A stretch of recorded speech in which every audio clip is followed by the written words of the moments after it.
do it. That's the definition of secularism for you people. దశాబ్దాలుగా చూస్తున్నాం. ఇదేం కొత్త కాదు. చట్టాలు కూడా పనిచేస్తాయా? చట్టాలు కూడా ఎలా పనిచేస్తాయంటే సనాతన ధర్మాన్ని పాటించే వారిపై వైపు నిర్దాక్షిణ్యంగాను, సనాతన ధర్మం పాటించే వారి వైపు చట్టాలు ఎలా పనిచేస్తాయంటే నిర్దాక్షిణ్యంగా పనిచేస్తాయి. అన్య ధర్మాలు పాటించే వారిపై ఎక్కువ మానవత్వం, దయ చూపిస్తారు. ఇంకా దూషణ చేసే వారికి కోర్టులు రక్షణ కల్పిస్తాయి. అయిన వాళ్ళకి ఆకులు, కాని వాళ్ళకి కంచాలు.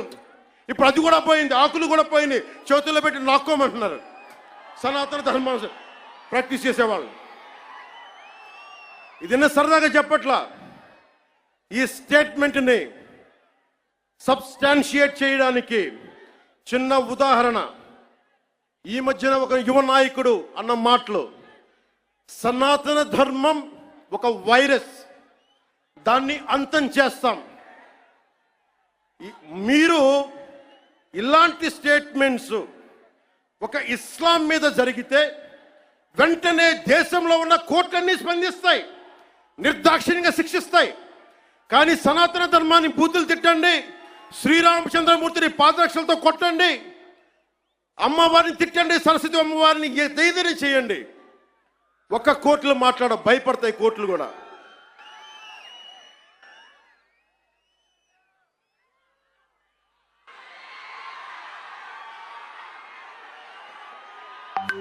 This is a classic case of justice.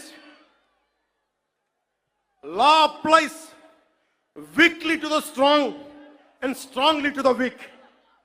This proves majority means not necessarily strength. It could be a weakness also.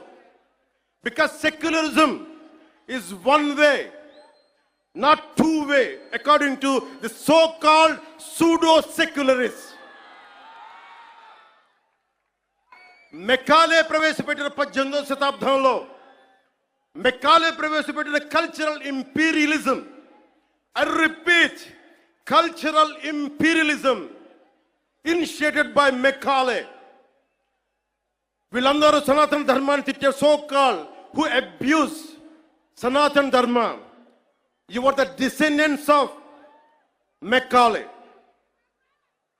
సాంస్కృతిక సామ్రాజ్యవాదం, కల్చరల్ ఇంపీరియలిజం, ఇంకా రాముణ్ణి సనాతన ధర్మంపై దాడి చేసే వాళ్ళలో ఇంకా వెళ్ళునుకుంటూనే ఉన్నాయి.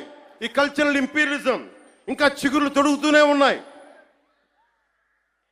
సనాతన ధర్మం మీద, హిందూ దేవతల పైన దాడి చేసే సెక్యులరిస్టులకి అగ్రరాజ్యాల్లో ఉండే in God we trust, God save the king, so help me God అని రాసే పశ్చిమ అగ్రరాజ్యాలు కనిపించవు. మిడిల్ ఈస్ట్ లో ఉండే ఇస్లామిక్ దేశాలు, ఆసియా, ఆఫ్రికాలో ఉండే ఇస్లామిక్ దేశాలుగా మేము ప్రకటించుకుంటున్నాం. మాది ఇస్లామిక్ రాజ్యాలను ప్రకటించుకుంటే ఈ సూడో సెక్యులరిస్టులకి అవేం కనిపించవు.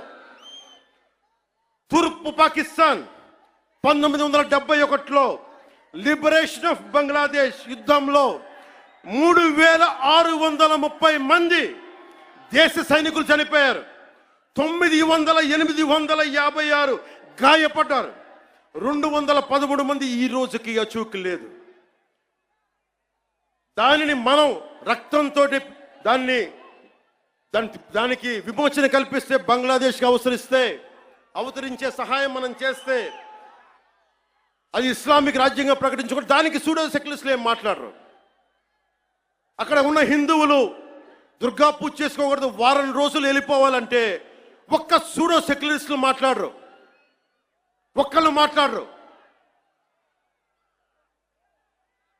ఒక్క సూడో సెక్యులరిస్ట్ వాదులు ఒక్క నోరు మెదపరు. ఎందుకంటే నోరెత్తకూడదు, నోటికి తాళాలు వేయడానికి చట్టాలు ఉన్నాయి. మనం చెప్పామనుకోండి, మనం మాట్లాడకూడదు, మన నోట్లు లాక్ చేయడానికి తాళాలు ఉన్నాయి, చట్టాలని. మౌనంగా పళ్ళ బిగున బాధని సగటు భారతీయుడు అణుచుకుంటూ భరించాలి. దీనికి కారణాలు అనేకం. మొదటిది, మన సమాజంలో ఐక్యత లేకపోవటం. కులాలు, సాంస్కృతిక ప్రాంతీయ విభేదాలు ఉండటం, పిరికితనాన్ని మంచితనం అనుకోవటం, చేతగానితనానికి సహనం అని పెట్టుకోవడం భారతదేశ సంస్కృతిలో మూల లక్షణాలు అయిపోయినాయి. When anyone says from Kashmir to Kanyakumari, whoever abusing Sanatana, they're getting away with it.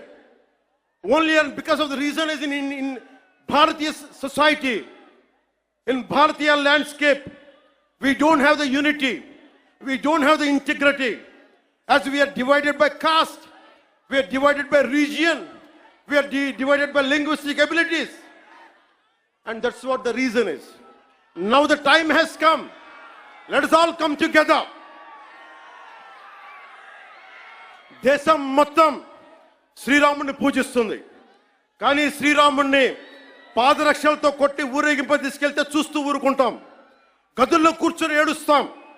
రాముడి విగ్రహం తల నరికేస్తే రామతీర్థంలో లోపల తిట్టుకుంటాం. ఎందుకంటే ఎవరైనా వింటే కూడా మన మతాన్మోదులు అనుకుంటారనే భయం. రాముడు ఉత్తరాది దేవుడు, ఆర్యుడు అనే తప్పుడు సిద్ధాంతాన్ని మనకి ముందు తీసుకెళ్తా ఉంటారు. మనం భయంతో మాట్లాడం. చెప్పాలా, ఈ దేశం మూల సంస్కృతికి వెన్నెముక శ్రీరాముడు. రాముడు ఉత్తరాది దేవుడా? మనందరి దేవుడు కాదా? రాముడు ఏ ఛాయలో ఉంటాడు? నల్లని మేఘ ఛాయలో ఉంటాడు. కృష్ణుడు నల్లని మేఘ ఛాయలో ఉంటాడు. కాళికాదేవి నల్లని ఛాయలో ఉంటుంది. సనాతన ధర్మానికి రంగు వివక్ష లేదు. ఇది కొత్తగా తీసుకొచ్చిన మెకాలే రంగులు ఇవన్నీ. మీకు సూడో సెక్యులర్ వాదులకు చెప్తున్నాం, don't rub your ideology on to us. We are beyond race and creed. We are beyond.